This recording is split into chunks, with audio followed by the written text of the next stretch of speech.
Welcome to discussion number 5 of the Where Repatriation Meets the Protocols Workbook project. This session is simply called Documentation. In the beginning, it was called MOU, MOA, Memorandum of Understanding, Memorandum of Agreement, custodian documents, custodianship documents, but now it's just documentation to talk about more of the formal documents that need to be considered when undertaking NAGPRA activities in an archive setting. So for today, I will go over briefly some updates about the workbook, as well as a synthesis of the feedback that we've had from the last 2 discussions. Go over the ground rules for today, and then our poll to see the makeup of our attendance for today. And then we'll go ahead and break out in discussion groups.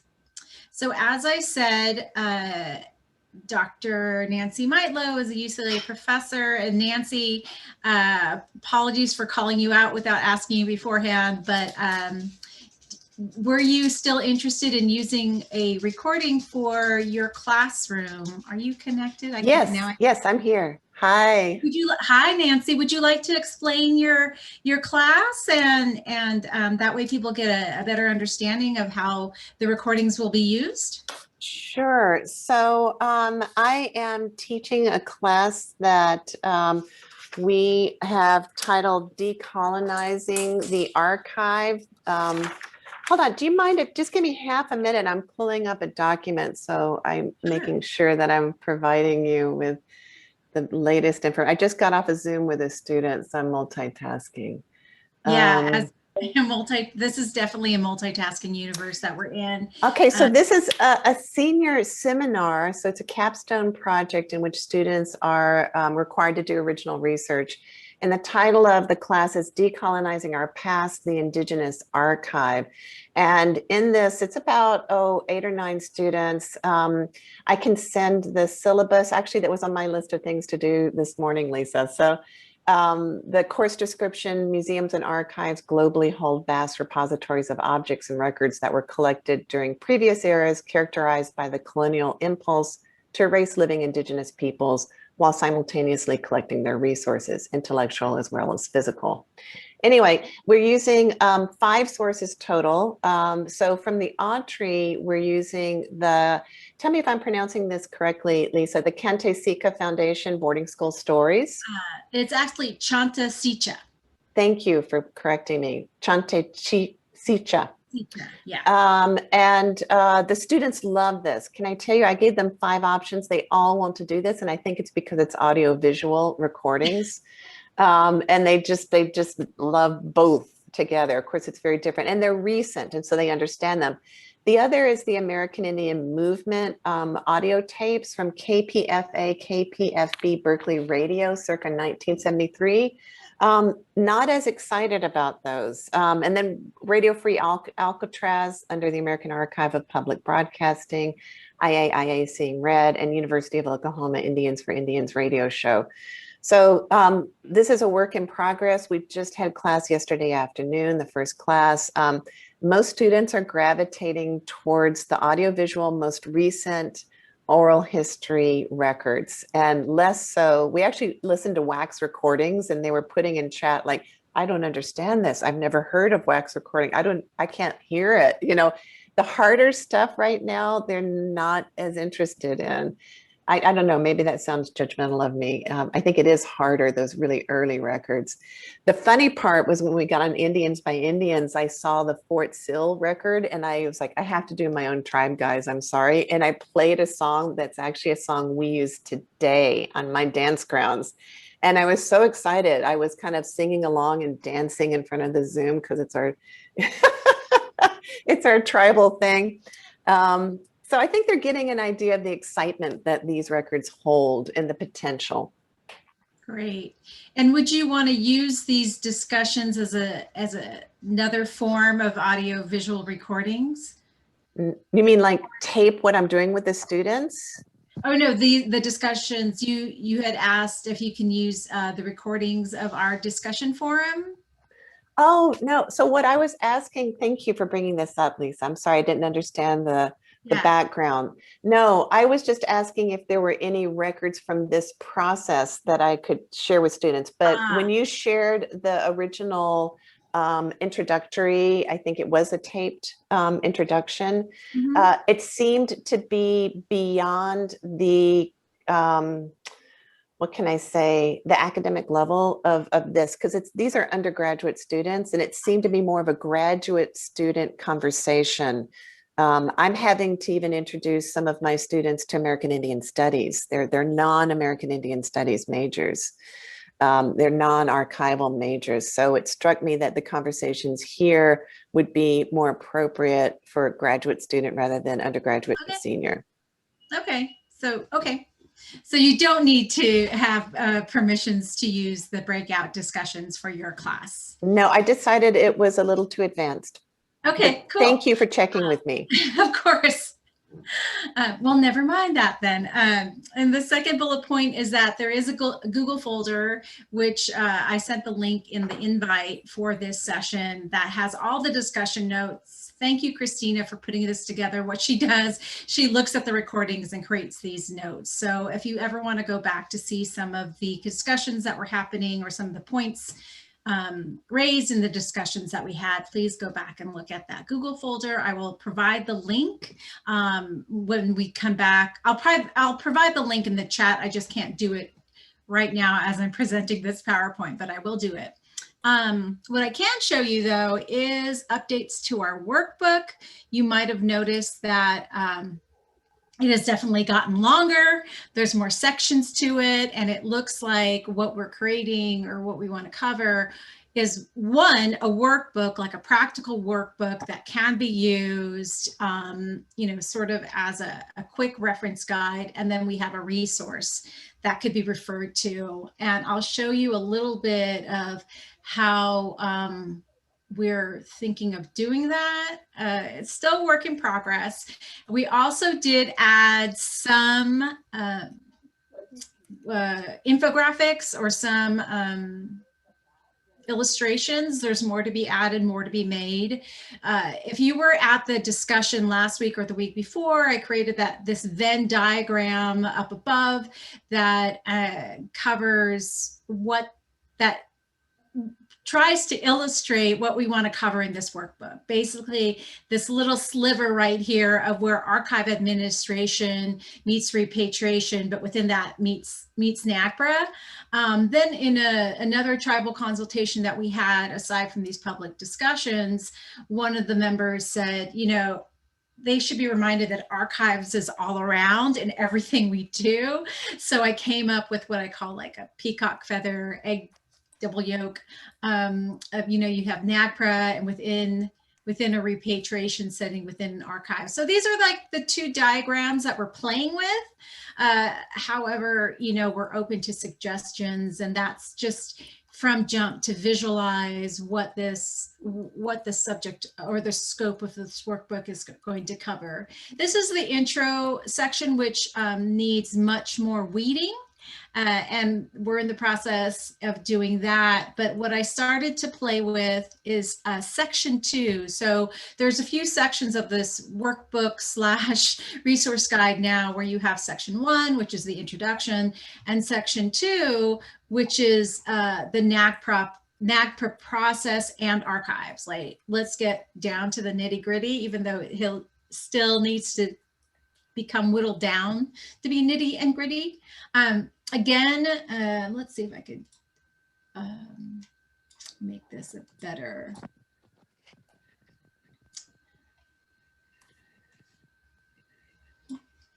So again, playing with graphics that reflect the conversations that we've been having at these public discussions, as well as the true tribes that Lilium, Christina, Alejandra, and I have been collaborating with and having conversations with. So on one side you have compliance, NAGPRA compliance, that is meant for the institutions and federal agencies to do. And then it goes to the cycle of the NAGPRA process that starts with the submitted claim all the way up to the physical transfer of the cultural items. You know, still trying to find a way that this is kind of cyclical and that it, you know, that you submit a claim and you learn all this information and you get all this background research, work with the archives, and it can lead to another claim or can be associated with a claim from another group, or there's back and forth between these two, back and forth. You know, it doesn't necessarily happen step by step by step by step. Some things happen consecutively or even in different order. It's trying to figure out how to, you know, the best infographic for that. And then throughout the process is always a back and forth of knowledge exchange and tribal consultations, conversations, collaborations, meetings, you know, just a relationship development between the various entities involved. Hey, Lisa. Yes. So that graphic is wrong. So you don't, the tribes don't submit a claim. First, they contact the museum and ask if there's any objects that are in the museum that would be of interest to them based on their graphic location. And then consultation happens. And then after consultation happens, then they submit the claim. Okay. Which, because the claim is a formal process under NAGPRA. So it's more of kind of outreach, and the outreach can either be the tribe contacting the museum, or what museums and archives and institutions should do is reach out and be proactive to the tribes. There should, and I think if you look at the University of California NAGPRA policy that I helped put together, there's a nice flowchart that we put together regarding this. And so you don't have to use their flow chart. I mean, you can just edit this graphic, but it's all spelled out in terms of who contacts who and what happens and all that kind of stuff. And it doesn't have to be as detailed as they have it in there, but it's going to inform this graphic better at what the true technical is. Yeah, I was looking for flow charts, so thank you very much. If there's a link to it, if you could. I'll put it in the chat right now. Thank you. Yeah, I put here that this is a new section that needs further development. And right now, the main resource that I was using was University of Michigan NAGPRA site and the National Park Services. So it kind of came from that, but of course, from these sessions, it's all a work in progress. So that would be great and helpful. This is an example, however, of one, you know, if we were to divide up the various sections, that it would have a NAGPRA definition, like, so for under compliance, a NAGPRA definition, then the associated PNAAM sections below, starting in like page 28 of this workbook, is an annotated protocols for Native American archives manuscripts. You know, I just blanked on what the N stands for. Protocols for Native American Archival Materials. So there is, when I was sitting in on the Native American Association section, or Native American Archive section of the Society of American Archivists, I really try not to use acronym initials on things, because I know that there's people from all over and they might not know what they are. But when I was sitting in that section, Stephen Curry, who is also a member of that group, created an annotated version of PNAAM so that we can go to a section right away. So he divided up the different parts of PNAAM into chapters and the different bullet points that it covers into themes. So thought I could utilize that for this workbook, so that if a person is thinking about compliance, they can see the NAGPRA definition as well as the associated PNAAM sections.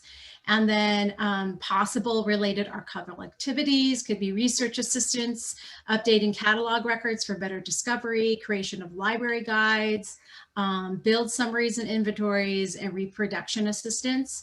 And in this library guides is actually also the idea of information sessions. So Desiree, that's where it kind of also talks, you know, of course, this idea of outreach, of providing outreach to tribes and like how you can search our catalogs and what we might have, and just like a basic introduction to the material that can help with further along the process, and different policies. So this is fairly lengthy, which is going to get whittled down, but different policies, procedures, and practices that might be associated with compliance is an invitation, creating a formal invitation to the institutions that include holdings and summaries that you might have, or set up a scheduled meetings, covering this idea of joint consultation, these, practices in relations to reciprocity, and then stewardship documents, so what kind of stewardship documents do you have that you should make available? Where are they even? A lot of this for those that process archival collections, many of these sections are in the finding aid. And then the idea of MOU and the confidentiality, sharing, the joint consultation / sharing with other tribes, research applications. So this needs to be probably a little bit more vetted out, but that's kind of what the workbooky part will do, and then follow suit with the rest of the steps. After the going over the steps, the last two sections of this would be other forms of repatriation. So I have talked to people who say we might not do a formal repatriation. We'll do like what they consider return, or there's the idea of digital repatriation, where the physical items are still with the repository that's always had them, but there's a digital surrogate that's made that goes to the tribes. Nomenclature is to be up for discussion, and I don't think anything is really set when it comes to those types of cases. And then repatriation for non-federally recognized tribes was also a suggestion. And then, so those are the main updates of the workbook. And then we have, because our attendance for these public forums have been great. However, they've been mostly from non-affiliated tribes. So we created a discussion forum for tribal affiliated groups only on April 15th. And I believe I sent everybody an email about it to ask, to request that you could help spread the word. And so that will be a little bit different. It will definitely recap everything that's been done, but it'll be more of an open, won't be as prescribed as we've done the discussion forum to see like, we're going to talk about these specific discussions, but we'll let the attendees sort of guide what parts of the workbook we'll be discussing. And then the discussion, I'll go over the discussion feedback for the last two, the whole time. So for these discussions that we've had since December, we've had anywhere from 15 to 45, give or take, in attendance, and 69 to 88% from non-affiliated tribes. In February, there was discussions about consultation and the definition of it. So there were a lot of comments regarding resources that are already out there that define consultation, because there was probably a need to make sure that, when you say consultation, it hits all these points, but also there's consultation and there's collaboration, not one necessarily exchanging another, but both being present. The idea of sovereignty being a legal commitment or a legal status, and not just based on code of ethics or an ethical principle. And in talking about code of ethics in February, there were comments about, code of ethics sits on someone's head and is really up to a person based on their beliefs and what they feel is the right thing to do, as opposed to getting it down on paper, which is a long and arduous process. Code of ethics also lands on professional spheres as organizations, and it talks about the code of ethics within people in the profession, but there's a suggestion that, you know, there should also be part of these professional code of ethics. And I believe this person was speaking about archivists, that, you know, we should create language that pretty much says we don't know it all. We're not the end all, especially dealing with archives that represent the people in various communities, that we also acknowledge that communities are experts as well. And, you know, we should work in partnership with them.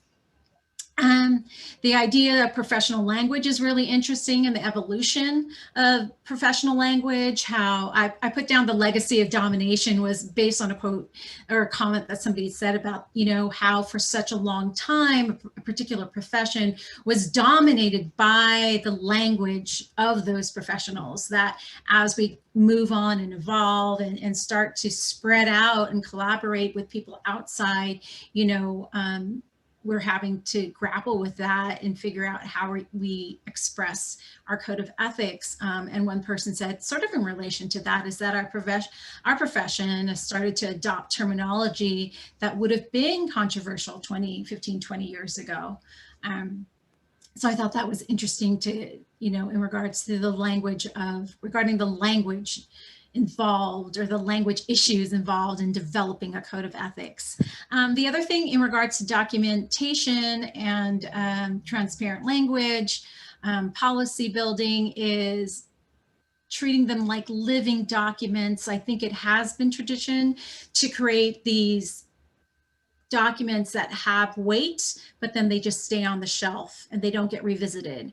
So making sure that, you know, these formal documents get revisited. And it is a discussion topic, or a discussion point, that I did present for today's discussion, because we will be discussing documentation.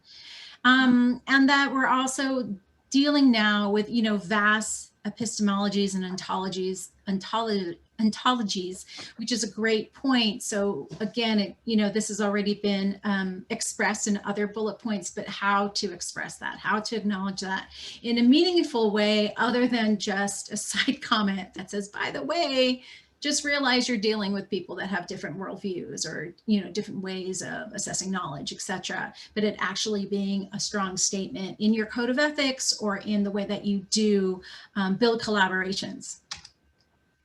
In the fourth conversation, the March conversation about access policies and research access, it was really interesting. I think more and more people are getting used to creating language around different levels of access. So some of the levels of access could be based on use, whether it be for research, or it's accessible only to tribes, or it needs consultation. So anything like that idea of different levels of access, that it's not a black and white issue anymore. Either it's access for all, or it's restricted. And then I believe it was Melissa that mentioned this idea of ethical access, and having, and the UC's working on this idea of ethical access.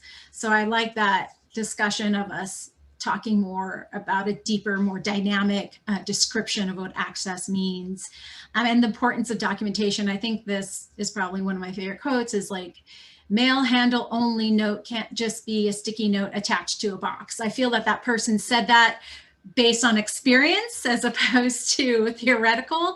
So yeah, documenting, making sure that all the documentation is full and comprehensive, and that it sits somewhere in the collection record.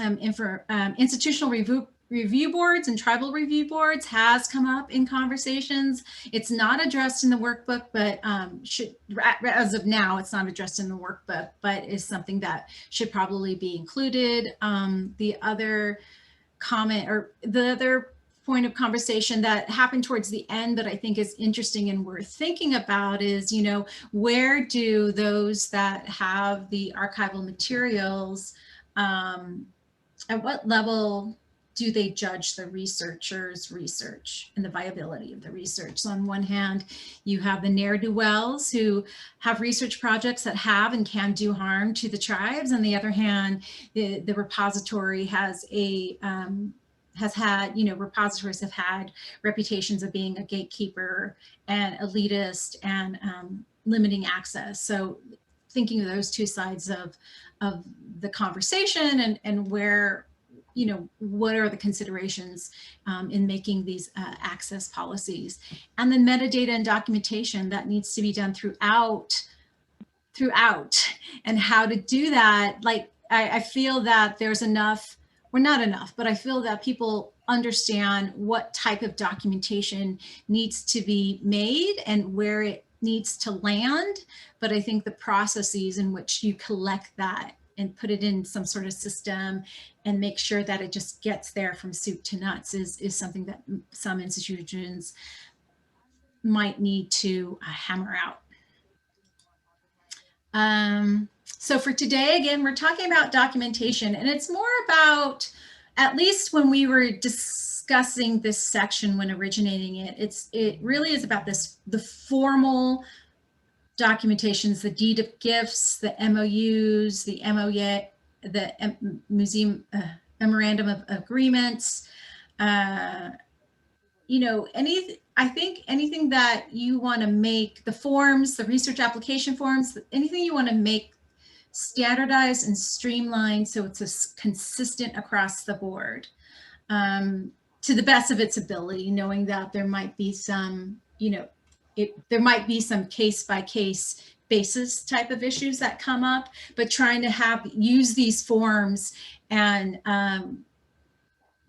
legal or official formal documents as a form of standardization. I like to think of standardization also being a communication line that extends past your generation. So when I look back at the legacy documents, because in the library I work with, there's some things that have been standardized without being explicitly told to me, but that standardization gives me comfort. Like, I know certain things, certain T's and have been crossed and certain I's have been dotted. I'm not saying it's perfect, but it does help. But when discussing documentation, just a few things to think about. You can address these questions yourself in the breakout rooms, or think of your own when it comes to it, or we're more than also really happy to discuss case studies or personal experiences. So when working through the NAGPRA process and in the ideas of accessing different types of archives, or researching archive, or looking at archival materials, what forms and paperwork may need to be drafted before and during consultations between the archive repositories and tribal groups, what legacy documentation may need to be on hand for review, who or what entity has the authority to create, change, hold accountable the activities promised in a given document. So if it is an MOU or an MOA, for instance, what are the legalities of certain types of documents? Basically, when do you need to get legal involved? In some institutions, it's almost all the time, and others, it's a little bit more flexible. And in association with that, what documents need to be created by higher counsel than those directly involved with the archives and NAGPRA activities. So for instance, you might have the archivist, the THPO officer, and tribal elders and the cataloger involved in consultation, and say there has to be a memorandum of understanding, or there has to be an update to a particular deed of gift or rights statement. Does that come from that particular group actively involved in the consultation, or do you have to say, no, I need to go back to tribal council for their language and their review? Oh, we have to go back to legal, or we have to go back to the admin body. So that's something that I feel that acknowledging that can help the process flow, so there's not a lot of backwards and forwards. And what are the maintenance needs of keeping these documents updated with the, making sure that they're looked at again so that they match the conversations that are happening currently. Like, if something was created 20 years ago, is it time to revisit, right? And see how much it holds water, how much it needs to be updated. So should every document have a sort of review or retention policy, retention in the sense of like, I keep it, not that I keep it then throw it away, but like, this is only good for 5 years and then we always revisit, right? So those are a few things to discuss. And of course, please feel free to to come up with your own discussion topics if you want. Before we break out into the rooms, again, just want to go through the discussions to the ground rules for discussion. We always have a pretty good size group. I think that it's nice and manageable, and I feel that all of our discussions have been a success. So I'll just leave this up here as like a little reminder if you feel like you need it. I, for one, always need the one that says like not talk too much, because I do tend to talk a lot, even though it's not on here, but yeah, so, you know, listen respectfully without interrupting, think about the ideas, avoid blame, give everybody a chance to speak and raise your hand, or you can use the chat function if you'd like to ask a question. So I will stop sharing. I will stop recording. And then, oh, actually, I have a poll. I have a poll. I'm going to launch my poll right now. And once you're doing that, I'm going to look at the chats.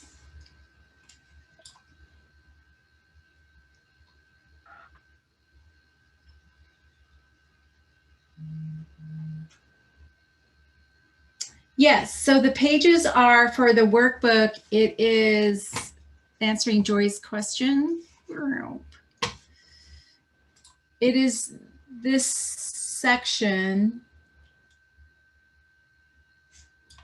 I don't know, can you see it? It's the section, if you look at the workbook, it's the section documentation, which is now currently on page 20 or 18.